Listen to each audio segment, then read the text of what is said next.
আপনাদের একজন সমন্বয়ক বা ছাত্র প্রতিনিধি উপদেষ্টা হিসেবে আছেন আইসিটি মন্ত্রণালয়ের। আপা বলছিলেন বিস্কিট থেকে শুরু করে গ্যাস, নির্বাধ, নিত্য প্রয়োজনীয় নানা বিষয়ের কথা। আমরা দেখছি যে ইন্টারনেটের দামও বাড়ছে এবং যখন এই সরকার ক্ষমতায় আসে তখন এক ধরনের ঘোষণা দিয়ে এসেছিল যে ইন্টারনেট একটা আসলে মানুষের মৌলিক চাহিদার মধ্যে একটা অন্তর্ভুক্ত হবে। আপনাদের বৈষম্য বিরোধী ছাত্র আন্দোলনের পক্ষ থেকে এই ভ্যাট বাড়লো, এর পক্ষ থেকে কোনো ধরনের কি ধরনের প্রতিক্রিয়া আপনারা আসলে সরকারের কাছে ব্যক্ত করেছেন এখন পর্যন্ত?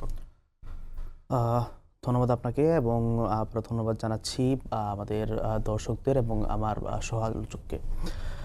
দেখুন, এই যে ভ্যাট ট্যাক্স বা নিত্য প্রয়োজনীয় পণ্যে যে বৃদ্ধি, এটা তো সাধারণ মানুষের জীবনে ভোগান্তি নিয়ে আসে। তো সেই জায়গা থেকে আমরা অবশ্যই এই ধরনের পলিসির নিন্দা জানাই। কিন্তু বিষয়টা হচ্ছে যে এই ফ্যাসিবাদী শাসনামল দেশকে যে পরিমাণ ভঙ্গুর করে রেখেছে এবং আপনারা দেখেছেন যে বিগত ফ্যাসিস্ট রেজিমের টাইমও IMF থেকে লোন নেওয়া হয়েছিল এবং তারই পরিপ্রেক্ষিতে আপনার এখানে ভ্যাট ট্যাক্স বাড়ানো হয়েছিল এবং এখনও এটাই হচ্ছে একটা কন্টিনিউয়েশন আর কি। কারণ বাংলাদেশে এখন রাতারাতি নতুন কোনো ইন্ডাস্ট্রি গড়ে তোলা সম্ভব হয়নি বা অর্থনীতির নতুন যে সোর্সগুলো, এরকম কোনো সোর্স আসলে নতুনভাবে নতুন শিল্প বাংলাদেশে চালু করা যায়নি।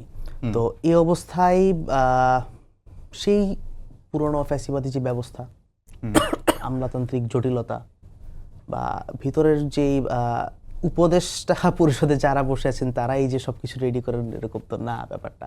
এখানে সরকারের সচিব যারা আছে, আমলা যারা আছে, তো তাদের এখানে আসলে ইনফ্লুয়েন্সটা কী, ব্যাপারগুলা আসলে খতিয়ে দেখার বিষয়। তো সর্বোপরি আমরা এই পলিসি নিন্দা জানাই, এখানে আরও বেটার পলিসি আসতে পারতো।